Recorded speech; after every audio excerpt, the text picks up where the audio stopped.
Hello everyone, I welcome you all in this video. In this video students, we are going to discuss about SYJC OCM, that is Organization of Commerce and Management, and in this video we are going to continuing with the same chapter, that is chapter number 2, Functions of Management.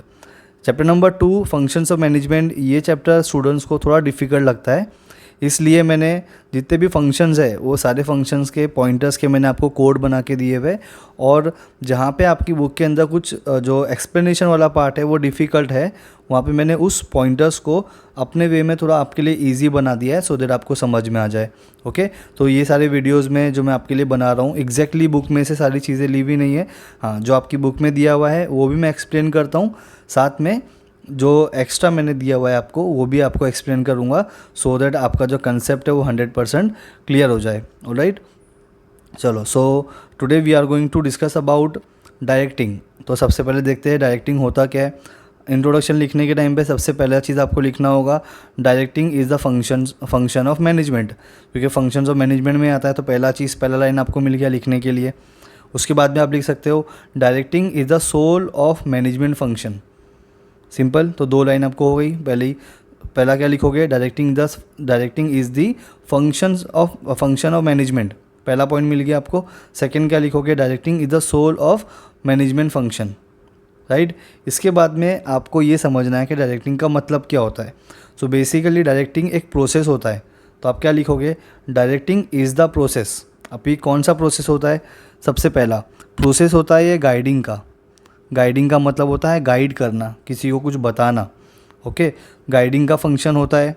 Okay, और communicate करते हो आप directing के time पे, आप किसी को guide करोगे, कुछ बोलोगे, इसका मतलब क्या करोगे, आप कम्युनिकेट करोगे. आपको मोटिवेट करना होगा सामने वाले को, आपके एम्प्लॉय को, तो मोटिवेट करोगे तो मोटिवेटिंग. फिर आ जाएगा गिविंग इंस्ट्रक्शन.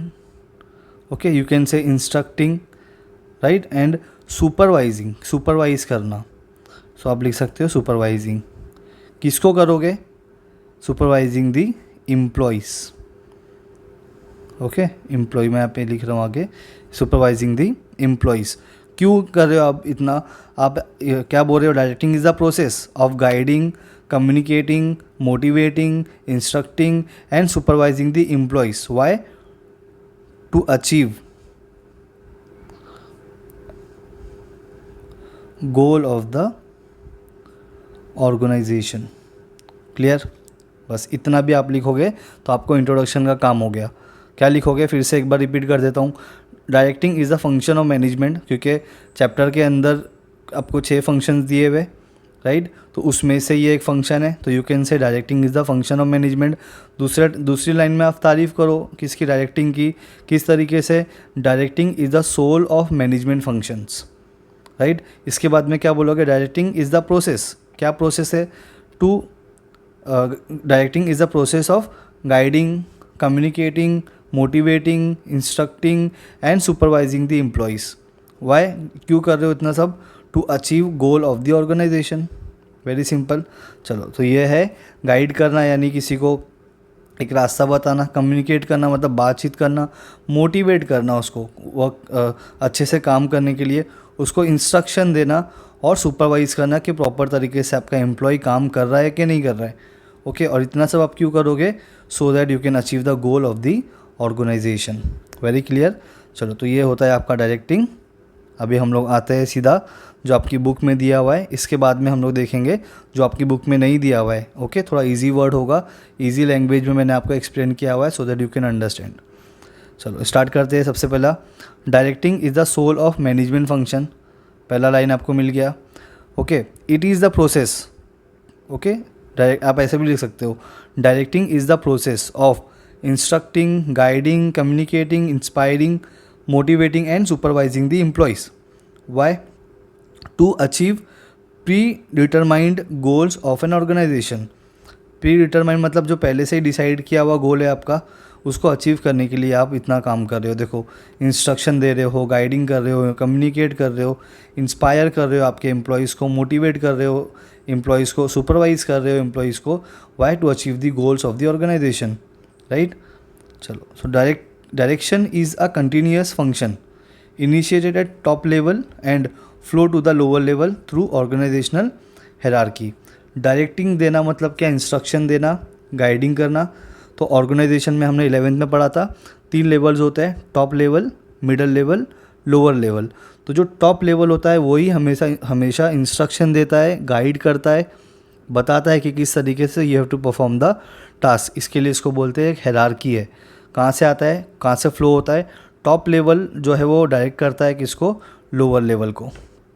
Very simple. चलो, तो हायरार्की का मतलब मैंने यहाँ पे आपके लिख के भी रखा हुआ है, the people in the upper level of an organization who control it. तो हायरार्की का मतलब होता है लेवल, पहला टॉप लेवल, फिर मिडल लेवल, फिर लोअर लेवल। Very simple. तो ये था आपका मीनिंग। कंटिन्यू करते हैं इसको। It is a continuous managerial process.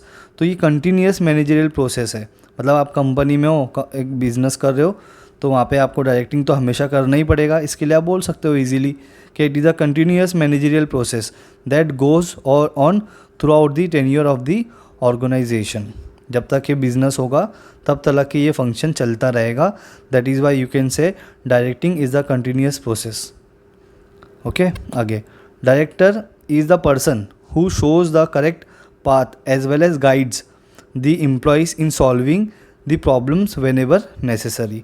तो डायरेक्टर जो होता है, ओके, वो एक पर्सन होता है, एक इंसान होता है, वो रास्ता दिखाता है, करेक्ट रास्ता, correct path, as well as guide करता है to the employees in solving problems wherever necessary. जहाँ पे भी कुछ प्रॉब्लम होगा ऑर्गेनाइजेशन में, जो डायरेक्टर होगा वो अपने एम्प्लॉय को बताएगा कि किस तरीके से you can solve this problem, right. चलो, few philosophers call direction as life spark of an enterprises. Spark का मतलब होता है चिंगारी, मतलब जिस तरीके से हम लोग बाइक स्टार्ट करते हैं, ओके, तो बाइक स्टार्ट हो गया तो फिर तो ही चलेगा। उसी तरीके से अगर डायरेक्टिंग का जो फंक्शन है प्रॉपर होगा तो ही बिजनेस भी हमेशा आगे चलता रहेगा। Very simple. चलो आगे बढ़ेंगे। ये तो था जो आपकी बुक में दिया हुआ था। अब जो मैं यहाँ पे बताने वाला हूँ आपको, ये आपकी बुक में नहीं दिया हुआ है, ओके। तो आपको अगर बुक वाला इजी लगेगा तो आप वो लिख सकते हो, 100% पूरा मार्क्स मिलेगा, नो डाउट। जो मैंने आपको यहाँ पे दिया हुआ है आप ये भी लिखोगे तब भी आपको 100% पूरा मार्क्स मिलेगा, ओके, आपके मार्क्स कटेंगे नहीं, ओके। चलो देखते हैं। Directing is a process by which superior मतलब जो मैनेजर्स होते हैं, ओके। तो directing is the process by which superior instruct, guide, communicate and motivate their subordinates, okay, so as to achieve goal and objectives of the organization. Very simple. चलो, in simple words it means to supervise given task। जो काम दिया हुआ है उसको supervise करना, ये देखना कि जो टास्क, जो काम आपने दिया है वो आपके एम्प्लॉयज़ प्रॉपर तरीके से परफॉर्म कर रहे हैं या नहीं कर रहे, okay. So only the leader can perform the function of directing. जो मेन लीडर्स होते हैं, जो लीड करते हैं कंपनी को, वो लोग ही डायरेक्ट करते हैं, गाइड करते हैं, कम्युनिकेट करते हैं, सुपरवाइज करते हैं ऑर्गेनाइजेशन को। सिंपल। चलो कंटिन्यू करते हैं। It is true that without directing other function like planning, organizing and staffing will lose their relevance. So directing हमने क्या पढ़ा था, पोस्ट C2, राइट। तो पहला क्या आता है, सबसे प्लानिंग, फिर आता है ऑर्गेनाइजिंग, फिर आता है स्टाफिंग। तो आपने प्लानिंग किया, आपने ऑर्गेनाइज़ किया चीज़ों को, आपने स्टाफिंग किया और आपने डायरेक्टिंग प्रॉपर नहीं किया, तो ये तीनों फंक्शंस आपके ख़राब हो जाएंगे, ओके। तो इनका कुछ इंपॉर्टेंस ही नहीं होगा। That is why directing also play a very important role in function of management, right. चलो, in every organizational function needs a head, okay. हर एक कंपनी के अंदर एक हेड का ज़रूरत होता है। Who shall direct its employ, जो अपने एम्प्लॉयज़ को डायरेक्ट करेगा। Hence directing is known as life spark of an enterprises, right. देखा, तो ये दोनों तरफ से आपको मिल गया है। वहाँ पे भी मीनिंग था, यहाँ पे भी मीनिंग है। आपको जो इजी लगता है उसको आप फॉलो कर सकते हो, ओके। चलो कंटिन्यू करते हैं। अभी डेफिनेशन देख लेते हैं इसका। चलो, following are some of the important definitions of directing. पहला दिया Theo Haimann, direction consist of the process, मतलब ये एक प्रोसेस है, एंड टेक्निक, और टेक्निक भी है, यूटिलाइजिंग इन इशूइंग इंस्ट्रक्शन, जिसको हम यूज़ करेंगे क्यों, to give the instruction and making certain that operation are carried out as plan. मतलब आप इंस्ट्रक्शन दोगे और सारी चीज़ें देखोगे कि जो आपने टास्क दिया हुआ है, जिस तरीके से आपने प्लानिंग की है, वो प्लानिंग के हिसाब से सारी एक्टिविटीज़ परफॉर्म हो रही है या नहीं हो रही है। ओके, चलो सेकेंड देखते हैं। Ernest Dale, directing is what directing is what has to be done and in what manner through dictating the procedures and policies for accomplishing performance standards. मतलब जो भी आपने स्टैंडर्ड सेट किया है, जो भी आपका ऑब्जेक्टिव टारगेट है, वो टारगेट को, वो ऑब्जेक्टिव्स को आपको बताना होगा आपके एम्प्लॉय को। ओके, इन्फॉर्म करना होगा उनको। इन्फॉर्म करोगे तब उनको मालूम पड़ेगा कि हमारा ऑब्जेक्टिव क्या है, टारगेट क्या है, और वो टारगेट को अचीव करने के लिए हमको कौन कौन सी पॉलिसीज़ को फॉलो करना होगा। ओके, आपको सारे पॉलिसीज़, सारे प्लान्स आपको आपके एम्प्लॉय को बताना पड़ेगा, तब उनको पता चलेगा कि हम जो कंपनी है वो हमसे क्या चाहती है। ऑलराइट, चलो Urwick and Brech, directing is the guidance, the inspiration and the leadership of those man and women that constitute the real case of responsibilities of management. मतलब जिसके ऊपर रिस्पॉन्सिबिलिटी होती है कंपनी की, वो डायरेक्ट करेगा, बताएगा किसको, टू देयर एम्प्लॉयज़, कि किस तरीके से you have to perform the task. Okay, तो ये थे आपके 3 डेफिनेशन, जिसमें से जो सेकेंड वन है ये थोड़ा ईजी है, तो आप इसको फॉलो कर सकते हो, या फिर फर्स्ट वन। ओके, तो तीनों में से आपको जो भी ईजी लगता है वो आप कर सकते हो, कोई भी एक कर लेना, ठीक है। चलो, यहाँ पे आपका डायरेक्टिंग, इंपॉर्टेंस ऑफ डायरेक्टिंग जो क्वेश्चन है आपका, उसका कोड मैंने प्रिपेयर किया है आपके लिए, जिसका मैंने कोड बनाया आइस MP। ओके, आई आपका है कितनी 3 टाइम है, C आपका है 3 टाइम, ओके, एंड E है आपका 2 टाइम। सी आइस में आपके कितने पॉइंट्स, 8 पॉइंट्स यहीं पे कवर हो गए, और MP, ओके, टोटल 10 पॉइंट्स हो गए। तो इस तरीके से आपको ये पॉइंटर्स याद करना है। कैसे याद करना है, I3 है तो पहला initiates action, integrates efforts, increases efficiency level, 3 point हो गए आई से। फिर C, कॉपिंग up with the changes, creates team spirit, cooperation, C से 3 पॉइंट्स हो गए। इसके बाद में E2 है तो effective utilization of resources, then E से आएगा explores capabilities of individuals, फिर MP है, M से आएगा means of motivation, and P से आएगा provides stability। Very simple. तो इस तरीके से you have to memorise all the pointers, and pointers play a very important role. आप अगर पॉइंटर्स याद कर लोगे अच्छे से तो आप इजीली आंसर लिखोगे। एक्सप्लेनेशन पार्ट तो अभी आपको समझ में आ जाएगा, राइट। चलो अभी कंटिन्यू करते हैं हम लोग। So importance of directing refers to a process, अभी देखा हमने, और technique of instructing, guiding, inspiring, counselling, overseeing and leading people towards the accomplishment of organizational goal को अचीव करने के लिए ये सारी चीज़ें आप कर रहे हो। Okay, supervision is an integral part of direction function. Supervision मतलब देखभाल करना, सारी चीज़ें, सारा प्रोसेस प्रॉपर तरीके से हो रहा है या नहीं हो रहा है, उसको सुपरवाइज करना।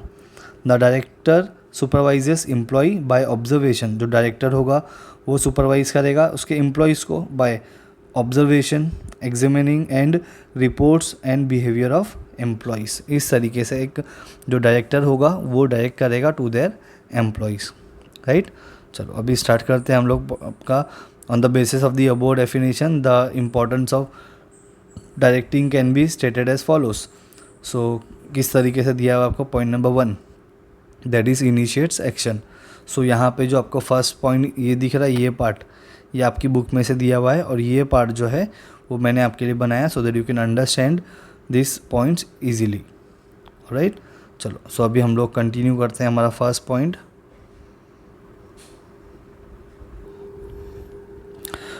इनिशिएट्स एक्शन, फर्स्ट पॉइंट है आपका, स्टार्ट करते हैं। Direction is the function which supports to activate the plans with the help of employees. मतलब कंपनी के अंदर जो भी आपने प्लान किया है, मतलब आपका जो भी टारगेट होगा, जो भी ऑब्जेक्टिव्स होगा, से एग्जांपल किसी भी ऑर्गेनाइजेशन का मेन टारगेट होता है अर्निंग प्रॉफिट। ओके, अब अर्निंग प्रॉफिट का मतलब होता है कि कंपनी एक अमाउंट जो है वो डिसाइड कर लेती है कि ये साल में इतना हमको कमाना है। से एग्जांपल 2 करोड़ रुपीज़ कंपनी का प्लान है कि कंपनी को 2 करोड़ रुपया ये साल में कमाना है, तो ये कंपनी का ऑब्जेक्टिव बन जाएगा, ये कंपनी का टारगेट हो जाएगा। अब ये टारगेट किस तरीके से इम्प्लीमेंट करना है, वो कब स्टार्ट होगा, वो आप डायरेक्टिंग के टाइम पे स्टार्ट होगा। डायरेक्टिंग मतलब आप अपने एम्प्लॉय को बोलोगे कि हमको एनी हाउ 2 करोड़ रुपीज़ इस बार कमाना है, तो ये कमाने के लिए हमको किस तरीके से मेहनत करना है। ओके, इसके लिए इसको बोलते हैं direction is the function which supports to activate the plan. तो प्लान को एक्टिवेट करने के लिए डायरेक्शन का सपोर्ट चाहिए हमको with the help of employees. तो ये अचीव कौन करेंगे, हमारे एम्प्लॉयज़ मिलकर करेंगे हमारे साथ में। Okay, so every action is initiated through timely direction. तो टाइम पे आप डायरेक्शन लोगे, प्रॉपर तरीके से चीज़ों को हैंडल करोगे, तब जाके आपका जो टारगेट है, ऑब्जेक्टिव है, वो अचीव होगा। Okay, so proper instruction are given to subordinates. Subordinates मतलब एम्प्लॉयज़। ओके, तो प्रॉपर इंस्ट्रक्शन देना होगा to their employees, to their subordinates while completing their assign task. जो भी टास्क आपने उनको असाइन किया है, जो भी टारगेट उनको आपने बोला है, उसको आपको क्या करना पड़ेगा, प्रॉपर तरीके से इंस्ट्रक्शन देना होगा आपके एम्प्लॉय को। The manager direct the subordinates about what to do. Okay, तो जो मैनेजर्स होंगे कंपनी के, वो डायरेक्ट करेंगे किसको, टू देयर सबॉर्डिनेट्स। क्या बोलेंगे, व्हाट टू डू यानी क्या करना है, हाउ टू डू कैसे करना है, व्हेन टू डू कब करना है, and also to see that their instructions are properly followed or not. मतलब ये कि जो इंस्ट्रक्शन आप दे रहे हो एज अ मैनेजर, वो आपके सबॉर्डिनेट्स उस चीज़ को मान रहे हैं या नहीं मान रहे हैं। जिसे आपने प्लानिंग किया है, जो आपने उनको बोला है, उसी तरीके से वो लोग अपने टास्क को परफॉर्म कर रहे हैं कि नहीं कर रहे। ओके, चलो, तो ये तो आपकी बुक में से दिया हुआ था। और अभी देखते हैं जो आपकी बुक में नहीं दिया हुआ है। आपको दोनों में से जो ईजी लगेगा आप वो लिख सकते हो, दोनों में ही आपको पूरे मार्क्स मिलेंगे। ओके, चलो इसको देखते हैं। Directing is important. डायरेक्टिंग बहुत इंपॉर्टेंट है, क्यों, because it supports to activate the plans with the help of employees. तो आप अपने प्लान को एक्टिवेट कर सकते हो with the help of directing. आगे, directing is first step in implementation of task. Task को इम्प्लाइड करना, इम्प्लीमेंट करने में के लिए जो डायरेक्टिंग है वो फर्स्ट स्टेप है हमारा। Okay, subordinates want guidance from their bosses for what to be done. तो जो सबॉर्डिनेट, जो एम्प्लॉयज़ होते हैं, वो लोग वेट करते हैं कि हमारे जो बॉस है, हमारे जो मैनेजर्स है, वो जो हमको बोलेंगे उस तरीके से हम लोग अपने काम को करेंगे। ओके, सो bye directing superiors give guidance. Directing की हेल्प से क्या होता है, सुपीरियर जो मैनेजर्स होते हैं, वो लोग क्या देंगे, guidance and instruction to subordinates. This help in initiating the action. Very simple. तो आपको घुमा फिरा के सिर्फ एक ही चीज़ बताना है कि आपके जो मैनेजर है, वो मैनेजर इंस्ट्रक्शन देगा, गाइडेंस देगा, कम्युनिकेट करेगा, सुपरवाइज करेगा to their employees, so that employee can perform well and then organization can achieve their target, goal, objectives. See कितना सिंपल है। तो पॉइंट नंबर 1 हमारा हो गया। Now let's talk about point number 2। सी, यहाँ पे ये थोड़ा सा मेरे को डिफ़िकल्ट लगा, इसके लिए मैंने आपके लिए ये पार्ट बना दिया। अब यहाँ पे जो बुक में आपके दिया हुआ है, ये ऑलरेडी बहुत इजी है। ओके, तो इसके लिए मैंने यहाँ पे इसी को रखा है, ये आपकी बुक में से ही दिया हुआ है। चलो देखते हैं point number 2, integrates efforts. So communication is one of the elements of direction. Communicate करना मतलब बातचीत करना। जब तक कि आप बात नहीं करोगे, बोलोगे नहीं, तो आप कैसे गाइडेंस दोगे, आप किस तरीके से इंस्ट्रक्शन दोगे। तो इंस्ट्रक्शन देने के लिए, गाइडेंस देने के लिए, सुपरवाइज करने के लिए आपको उनसे बातचीत तो करना ही पड़ेगा। That is why communication is one of the part of the directing. It helps in integrating the efforts of all the employees and department which result in achievement of organizational goal. Okay, integrate करना मतलब एक साथ में लेके सबको लेकर आना। Okay, चलो क्या होता है, डायरेक्टिंग क्या करता है, directing helps in integrating the efforts of all the employees. सारे एम्प्लॉयज़ की एफर्ट्स को एक साथ में लेके आता है। सारे डिपार्टमेंट जो कंपनी में होते हैं, sales department, purchase department, advertising department, production department, वो सारे डिपार्टमेंट को एक साथ में लेके आता है। तो इससे क्या होता है, which result in achievement of goals of the organization, जिससे आपके ऑर्गेनाइजेशन का गोल अचीव होगा। वेरी सिंपल सी बात है। एम्प्लॉयज़ सारे मिलजुल कर काम करेंगे और डिपार्टमेंट सब लोग एक साथ में होकर काम करेंगे, तभी गोल अचीव होता है, राइट। चलो, integration of efforts is possible through persuasive का मतलब होता है influential leadership and effective communication towards the accomplishment of organizational goals. Okay, so integration of efforts यानी एक साथ में मिलजुल कर काम करने से ही क्या पॉसिबल होता है कि एक इफ़ेक्टिव लीडरशिप क्रिएट होता है. इफ़ेक्टिव कम्युनिकेट करने से, इफ़ेक्टिवली उनको ये चीज़ बताने से कि हमारा टारगेट क्या है, तभी आपके ऑर्गेनाइजेशन के का गोल अचीव हो सकता है. Very simple. तो ये था आपका point number 2, integrates efforts. Now let's talk about point number 3, that is means of motivation. Okay, अच्छा, मैंने अभी यहाँ पे आपके लिए पॉइंटर्स के हिसाब से नहीं गया हूँ, लेकिन जब आप बुक में लिखोगे तो आप प्रॉपर पॉइंटर्स लिखोगे और वो सारे पॉइंटर्स को बुक में उस सिस्टमेटिकली उस कोड के हिसाब से ही आप एक्सप्लेन करोगे. सिंपल. चलो, so means of motivation. So while directing the subordinates their opinions are also considered. Okay, मतलब जब आप डायरेक्ट करोगे आपके सबऑर्डिनेट्स को, मतलब एज अ मैनेजर जब अपने एम्प्लॉयज़ को आप कोई चीज़ इंस्ट्रक्शन दोगे, कोई चीज़ बोलोगे, ओके, तो वो टाइम पे आप अपने एम्प्लॉय का भी जो वो बोल रहा है वो भी आप सुनो कि वो क्या बोलना चाह रहा है. ओके, तो उसका भी जो ओपिनियन होगा उसको भी आपको सुनना होगा. A manager identifies the potential and abilities of its subordinates and help them to give their best. Okay, तो इससे क्या होगा, एज अ मैनेजर आपको भी ये मालूम पड़ेगा कि आपका जो मैनेजर है उसमें कितना पोटेंशियल है. Okay, so he also motivate them by offering them financial and non financial incentives to improve their performance.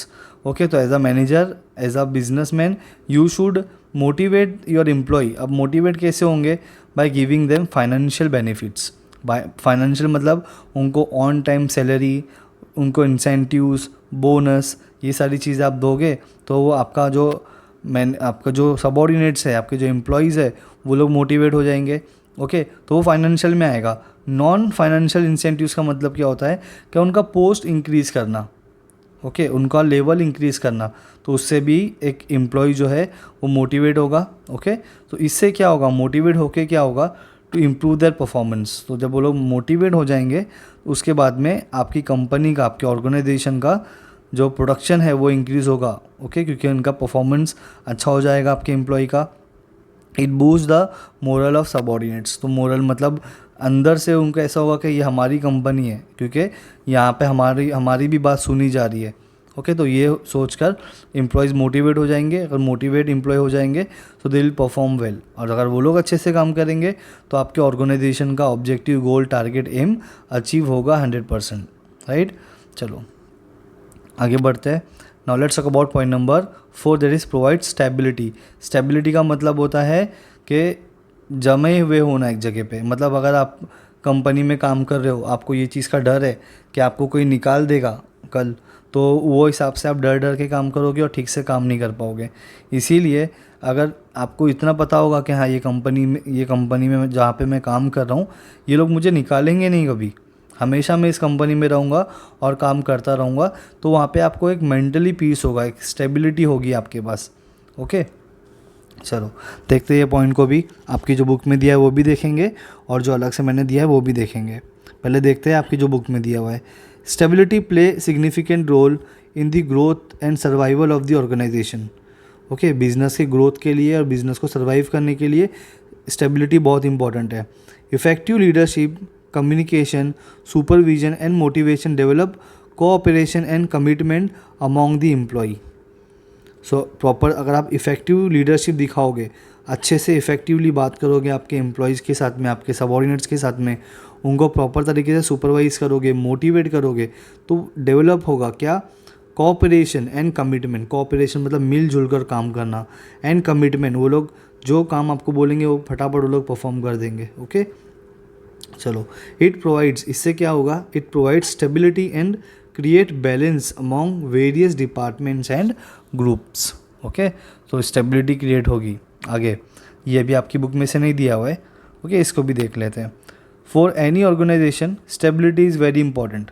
हर एक ऑर्गेनाइजेशन में स्टेबिलिटी इंपॉर्टेंट होती है. सी आपको पॉइंट याद हो गया, मतलब आप एक्सप्लेनेशन भी खुद से आप लिख सकते हो. Okay, an organization which is stable can progress faster and does not get affected by minor setbacks. मतलब जो छोटी छोटी प्रॉब्लम्स आती है तो वो उससे कुछ फ़र्क नहीं पड़ेगा अगर आपका ऑर्गेनाइजेशन स्टेबल है तो. Okay, directing helps in maintaining stability. अब ये स्टेबिलिटी इंपॉर्टेंट है। यहाँ पे पहले फर्स्ट पॉइंट में क्या बताया कि स्टेबिलिटी इंपॉर्टेंट है, यहाँ पे बताया कि स्टेबिलिटी होगा तो ही ऑर्गेनाइजेशन का प्रोग्रेस हो पाएगा। ओके, अब इसके बाद में बताया कि स्टेबिलिटी इंपॉर्टेंट तो है बट कैसे स्टेबिलिटी आएगी, तो directing helps in maintaining stability. तो डायरेक्टिंग जो है वो हेल्प करता है स्टेबिलिटी में by way of providing proper guidance, motivation, supervision and coordination etcetera. Very simple, समझ में आ गया होगा आई होप। फिर भी आपको कोई चीज़ नहीं समझ में आ रही होगी, कुछ डाउट होगा then you can ask me. Okay, तो पॉइंट बहुत ही सिंपल है, कुछ भी डिफ़िकल्ट नहीं है इसके अंदर। चलो पॉइंट नंबर 5 देखते हैं, कॉपिंग अप विद दी चेंजेस मतलब कंपनी में आप काम करोगे, आपका बिजनेस होगा, तो बिज़नेस हमेशा एक जैसा नहीं चलेगा, कुछ ना कुछ चेंजेस होता रहेगा बिज़नेस में।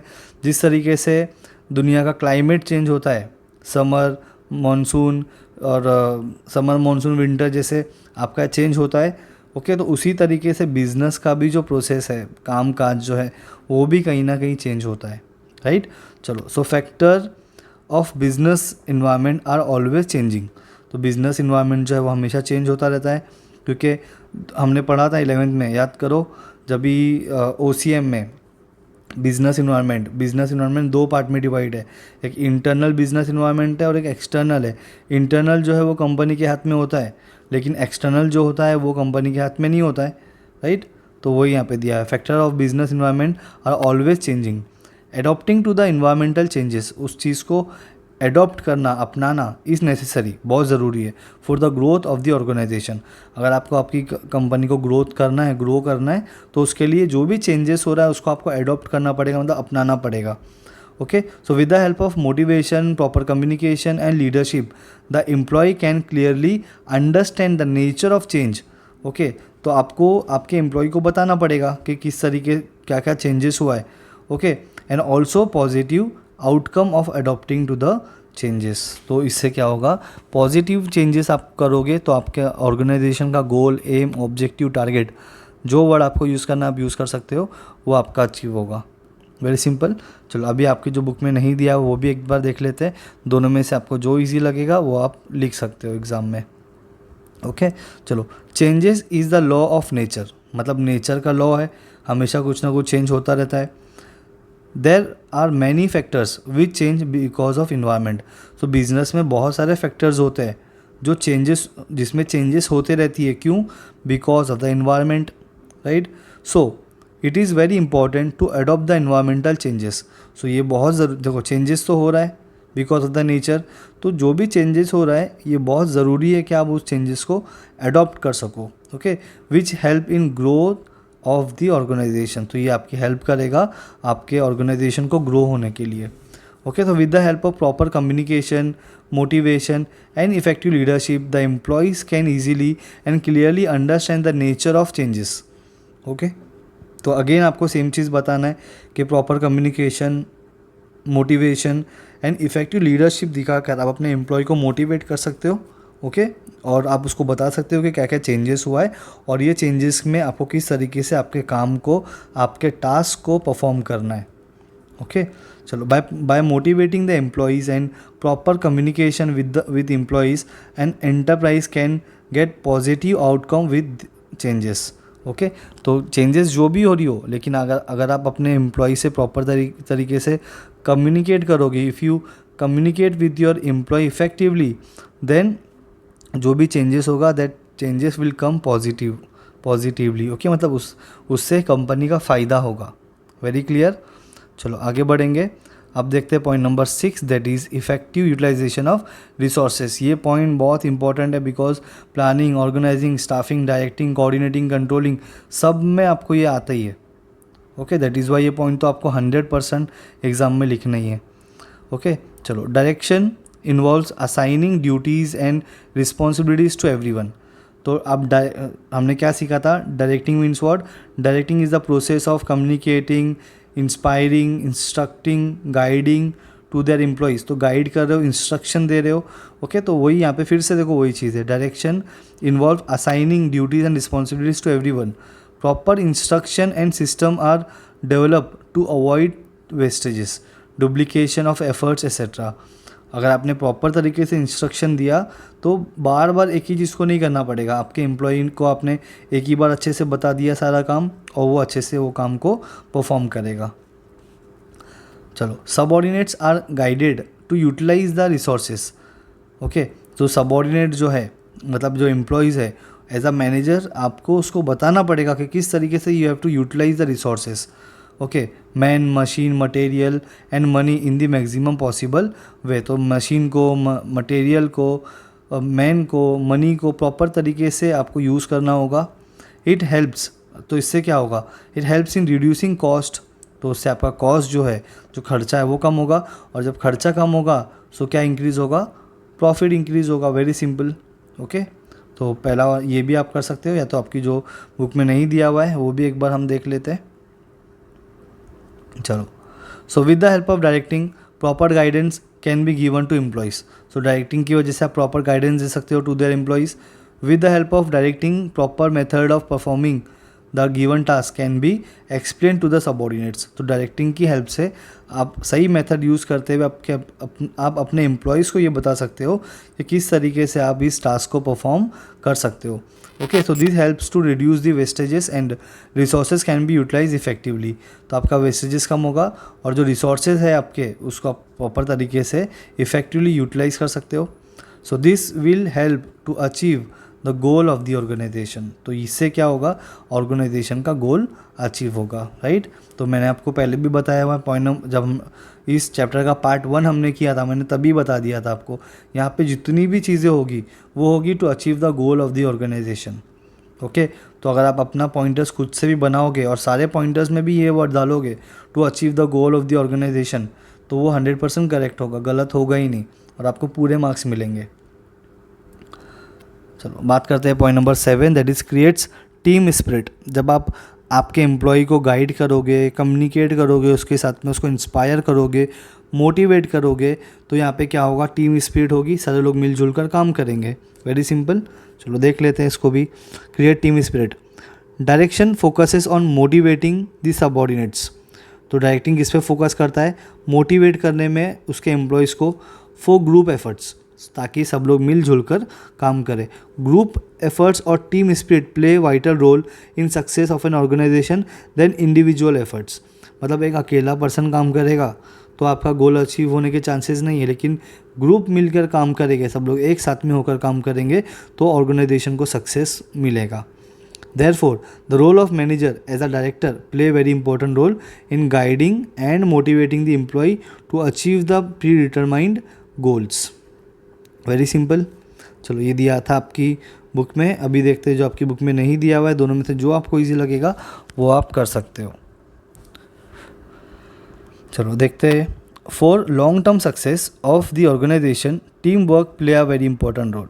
फॉर लॉन्ग टर्म सक्सेस मतलब आपके ऑर्गेनाइजेशन को ज़्यादा टाइम तक के आपको सक्सेस बनाए रखना है, तो वहाँ पे टीम स्पिरिट होना बहुत ज़रूरी है, टीम वर्क होना बहुत ज़रूरी है। मतलब आप खुद ही सोचो, अगर आप लोग मिलजुल कर काम करोगे तो गोल अचीव होगा। झगड़ा करके, लड़ाई करके, या फिर एक दूसरे से प्रॉब्लम क्रिएट करके आपस में काम करोगे तो काम प्रॉपर तरीके से होगा ही नहीं। काम प्रॉपर तरीके से नहीं होगा तो कंपनी का जो टारगेट, ऑब्जेक्टिव, गोल है वो अचीव नहीं होगा, राइट।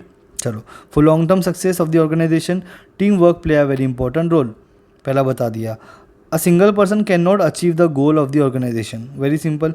एक अकेला इंसान तो कंपनी का जो टारगेट, गोल, ऑब्जेक्टिव होता है वो तो अचीव नहीं कर पाएगा, बिकॉज टारगेट बहुत बड़ा होता है कंपनी का। Therefore to achieve the goal of the organization the group effort is very important. तो इसके लिए आपको ग्रुप एफर्ट जो है वो बहुत इंपॉर्टेंट है, राइट।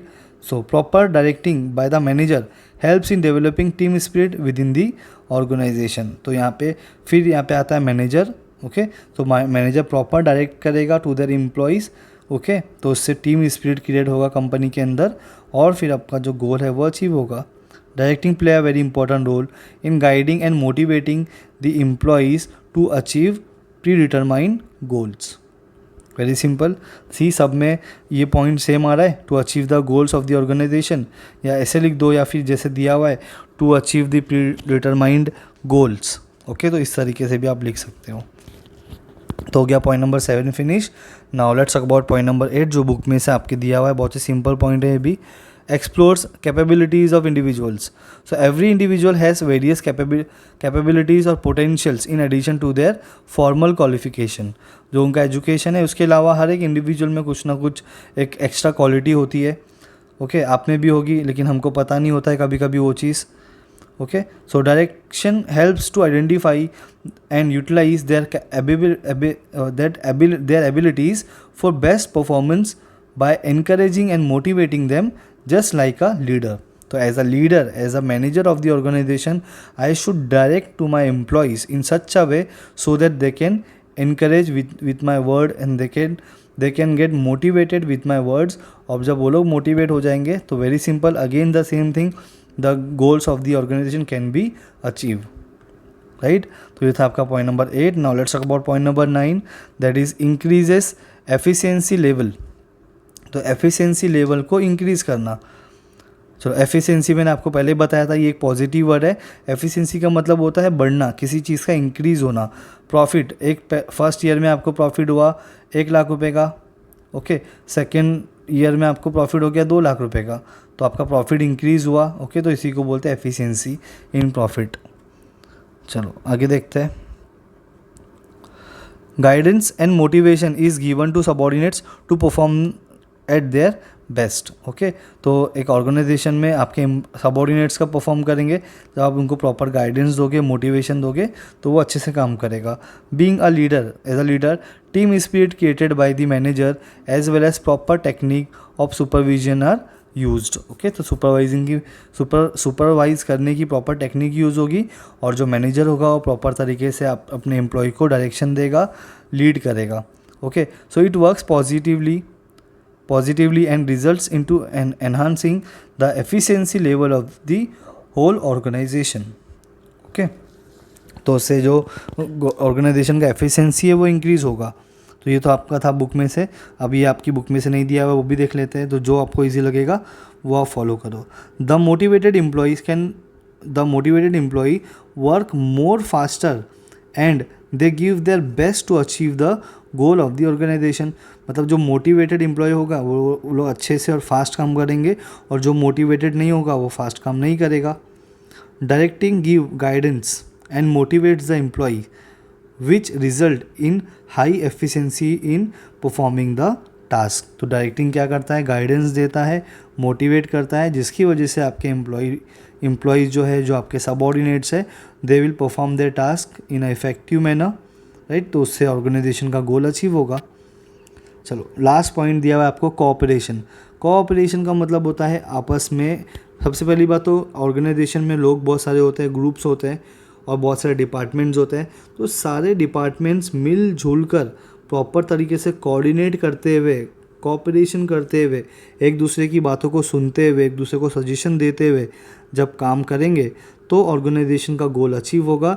और अगर वो लोग इस तरीके से काम नहीं करेंगे, इंडिविजुअली काम करेंगे, आपस में झगड़ा लड़ाई, आर्ग्यूमेंट्स, प्रॉब्लम्स, ये सब क्रिएट होगा, तो ऑर्गेनाइजेशन का गोल अचीव नहीं होगा। Very simple. चलो आपकी जो बुक में दिया है पहले वो देखते हैं। Cooperation is necessary for smooth flow of organizational activities. तो बिजनेस की एक्टिविटीज़ को स्मूथली चलने के लिए we required cooperation. It should be created by manager.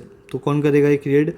Manager. Okay, that is director from top level to the bottom level of management. तो जो top level वाले managers होंगे वो इंस्ट्रक्शन देंगे to the middle level and to the lower level, right? So healthy cooperation, team work and higher efficiency level lead to attainment of goals. तो healthy cooperation, team work, higher efficiency होगा तभी organisation का goal achieve होगा।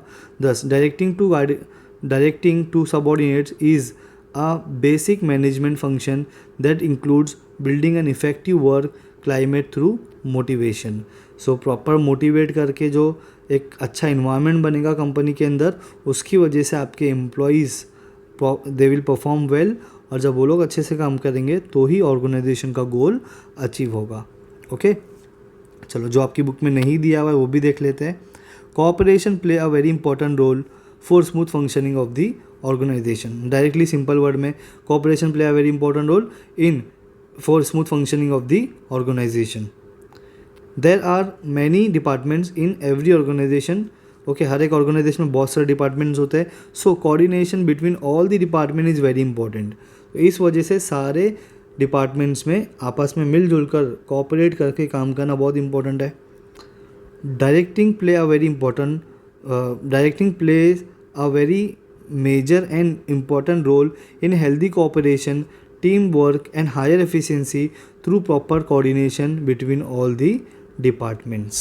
Okay so हमको यहाँ पे यही बताना है कि directing play a very important role, directing play a very major role in healthy cooperation between all the departments of the organization so as to achieve the goals of the organisation.